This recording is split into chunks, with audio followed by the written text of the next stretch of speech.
Hi, welcome back to Arise.Works, and in this third part of the workshop on getting started with rendering shading with Mantra in Houdini, I really wanted to talk about Principal Shader.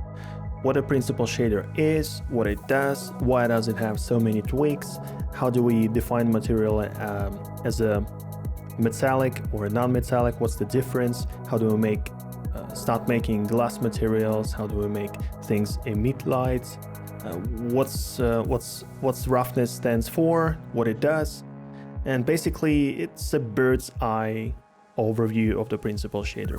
Now, why is this essential? Because I think we will be using around 95% of all the materials that we will apply to geometry. Therefore, understanding how the Principal Shader works is essential to building materials and making things look like the way we want them to look. Without further ado, let's get started. Hello and welcome back.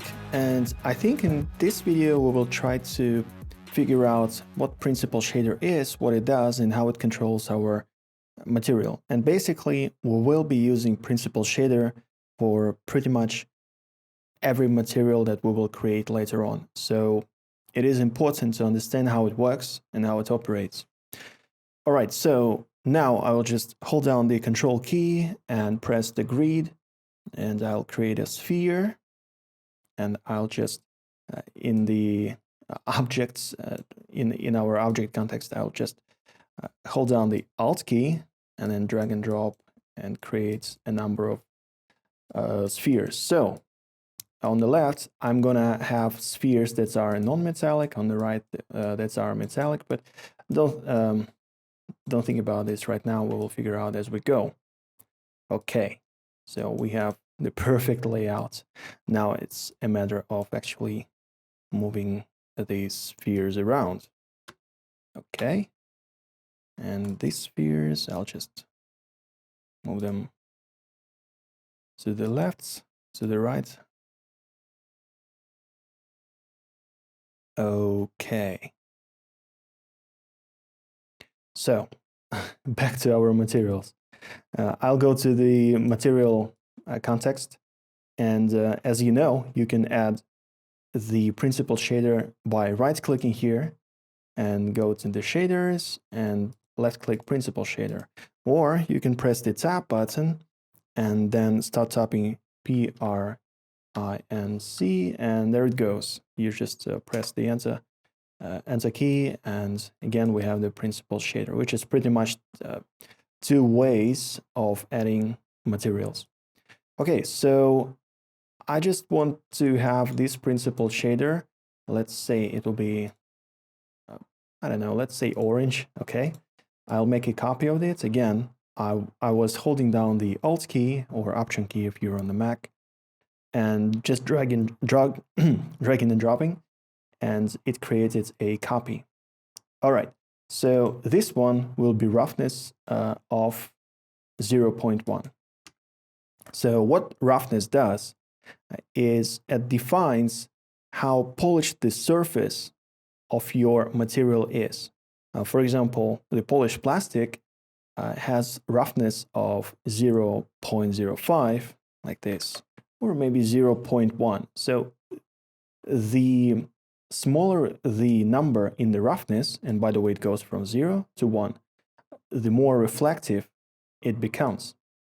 Now, IOR stands for index of refraction, and usually IOR is used for explaining how the refraction of the transparent objects will work. So effectively, IOR represents how dense is your material. Less IOR, less refraction of the transparent objects, but we will talk a bit about later. So I just want to showcase you how roughness affects the materials. So the material, Principal Shader number 1, and I'll just name it glossy. Okay, I'll drag and drop on this one. Principal Shader 3, let's call it medium. And Principal Shader 4, let's call it rough.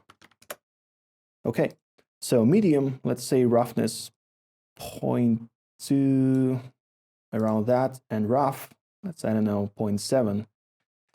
Okay, so this I'll drag and drop on this sphere, and the final one I'll drag and drop on the final sphere. So as you can see, I'll now just add the light so we can see the reflections a bit better. I'll control click on the area light here, control click on another area light here, and this should give us a better representation of how the lighting scenario go. As we can see our lights on the right, I think the exposure is a bit too much. Okay, tweak a bit the exposure, and there we go. By the way, I just want to make the grid a bit larger. Okay, this looks fine. So as you can see already, if we just zoom in the our viewport and we make the materials and the lights look a bit better by clicking these different icons, as you can see, it's a high quality lighting, and this is a normal lighting, and this headlight only, and we can also go in a flat mode. So for now, I think with the high quality will be just enough. As you can see on the left, the glossy one, I'll go back into the materials. Here we go. This our glossy, as you can see, when I change the color, it changes the color as well. So it doesn't blur out the reflection. The middle one has the reflection a bit blurred out, and the most right one, everything is blurred, and we can see that, you know, the light is being blurred throughout the whole surface. And let's just see how it looks in the render view preview. Let's give it a couple of seconds to think about what's in our scene, and as we will see in a bit,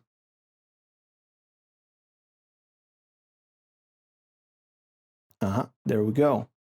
So the most left one has almost perfect reflections, the middle one has slightly blurred, and the third one, everything is blurry and it looks kind of rough, right?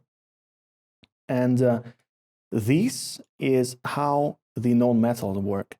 So the main difference between metallics and non-metallics is that usually, first of all, to define metallic or non-metallic, it should usually be either 0 or 1. Anything in between will look more or less incorrect unless you're going for some specific or stylized effect. Just to be safe, usually all non-metallics like plastics, glass, and other things, they have metallic value of 0, and everything that is metal has the value of 1. So the main difference between metals and non-metals is that non-metallic materials, they have the diffuse color, as you can see, in our case it's orange, the diffuse color, and they have the reflection that is not tinted. Whereas metallics virtually have only tinted reflection and no diffuse color. So let me just showcase how it will look. If it sounds a bit confusing, I'll just again select Alt and 3,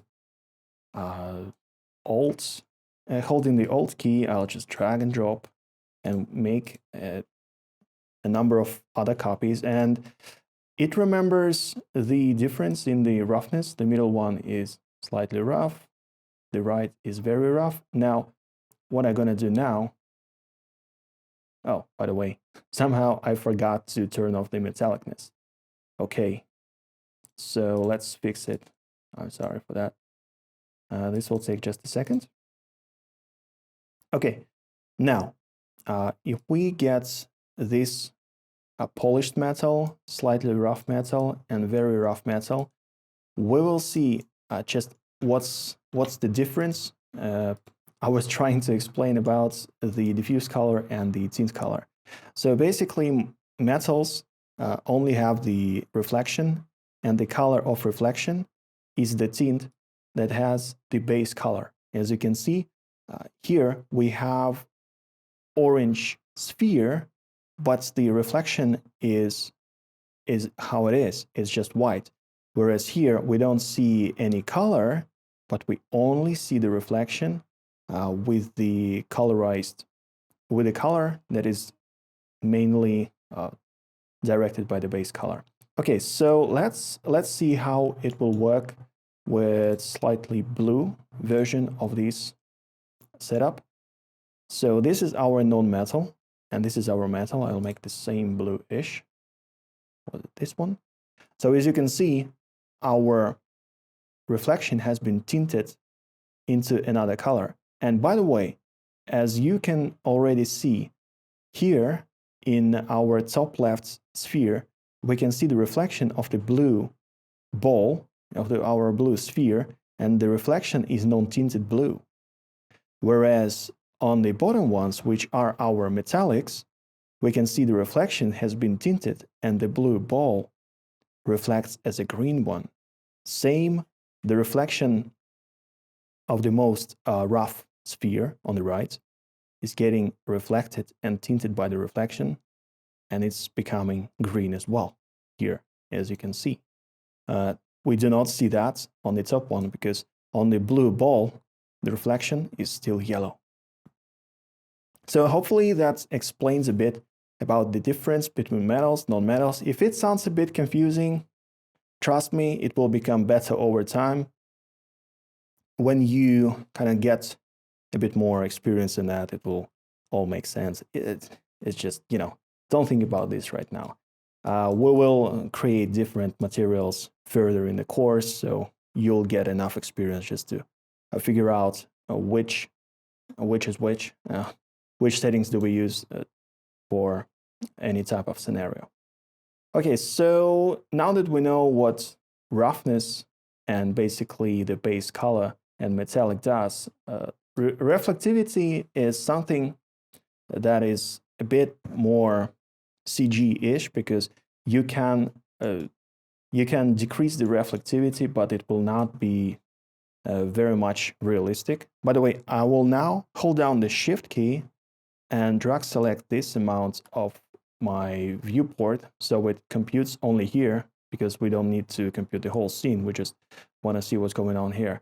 So as you can see, if I decrease the reflectivity, despite the fact that our roughness was very low and it should be shiny, we do not see any shininess at all. So when I bring back the reflectivity, you can see, right, yeah, okay, now it has the reflections, but if I decrease the reflections, it becomes, well, it looks kind of strange, basically. So this is not really realistic, and you should not basically use that. If you want this type of effect, I would suggest instead going for the full roughness, which will give you more or less same-ish effect, but as you can see, it will be slightly tinted by the rough reflections from the sphere from the right. So it will look more real. And you can decrease the IOR, which will again decrease the amounts of things that are reflected. So now that we talk about the IOR, I just wanna say real quick a couple of things about this thing. So if the IOR, usually it's 1.5, right? So it can be lower, it can be higher, but usually do not tweak this unless you know what you're doing. And tweaking the IOR, I'll just make the roughness 0.3, and again, I'll start the render just to showcase what's happening when we tweak the IOR. So IOR actually stands for, like as we said before, index of refraction, and basically it usually controls if we have transparent like things like glass or water or something, and it controls the refractions. But on top of that, it also controls the reflection on top of refraction. So the more IOR value you have on your material, the more reflective angles of your objects become. So if the IOR is really small, you can see it is reflecting only the angles that are looking directly at the camera.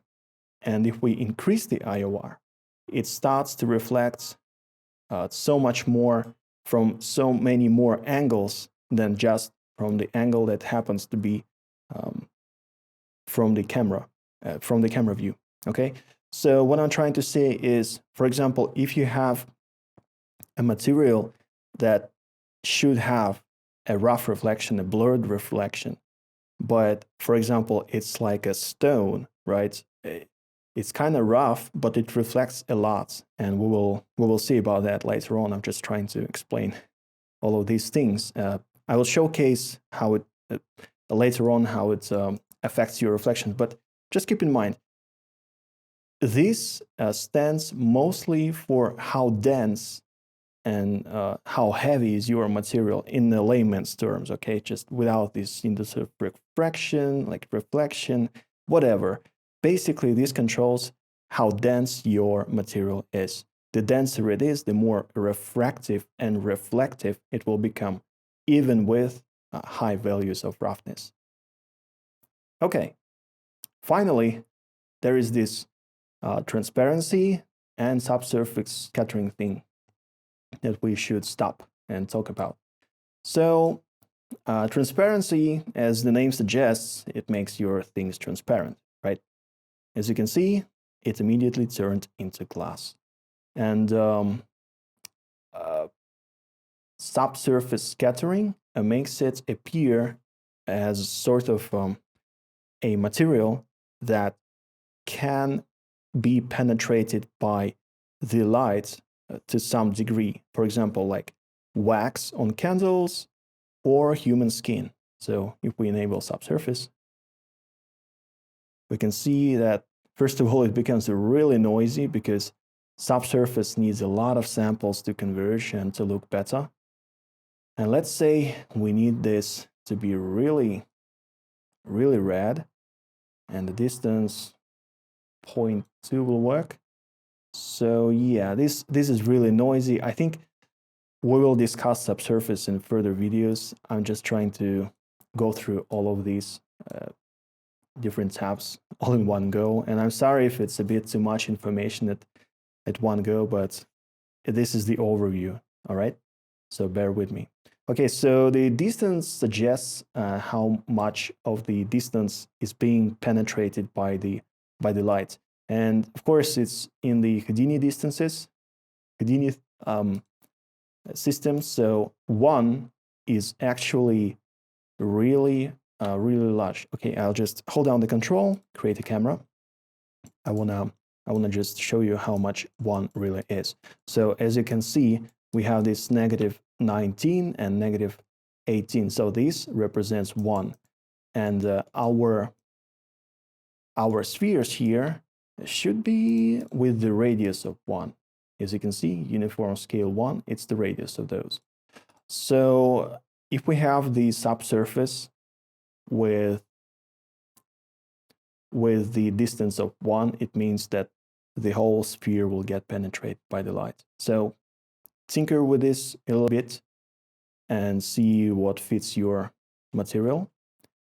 And yeah, that's the subsurface scattering.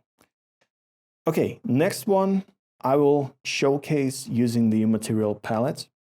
I'll go here, drop a red velvet. For example, I'll drop the red velvet on our bluish sphere.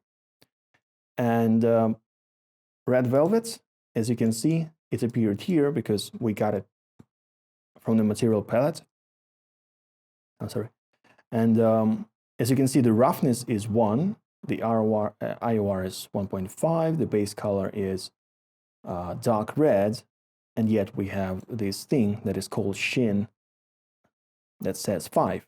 Now, what it's supposed to be doing is imitate the sheen of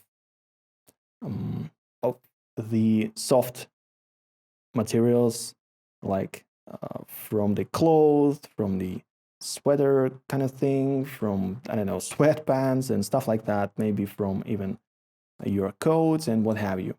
But a sheen that is being built in the mantra is kind of slightly problematic. And possibly I will show you what does it mean and how to work around the limitations of the mantra sheen, because for the most part, it's noisy, and when you try to fix the noise or increase the sheen, it becomes even worse, and it's very hard to control.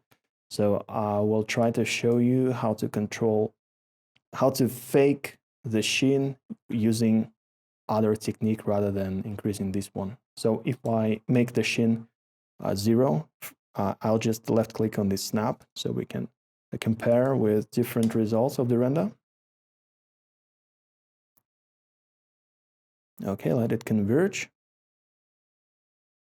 As you can see, it's ever so slightly more light, especially on the angles that are not directly looking at the camera.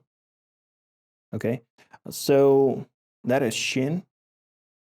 Again, not very recommending using it in Mantra because it's a bit problematic. And as a final thing, instead of, I will not, no, actually I will create, I'll just hold down the left, the Alt, left mouse button drag and call it Emissive. Now, I will just enable the emission color. Let's say we want to have this pinkish to be emissive, and I'll drag and drop on the sphere again, and it should be emitting this color. Now, before you actually do the emission or anything, it will tint it with the initial base color. Let's say if we have like green, as you can see, the dark green is being overlaid by the emission color.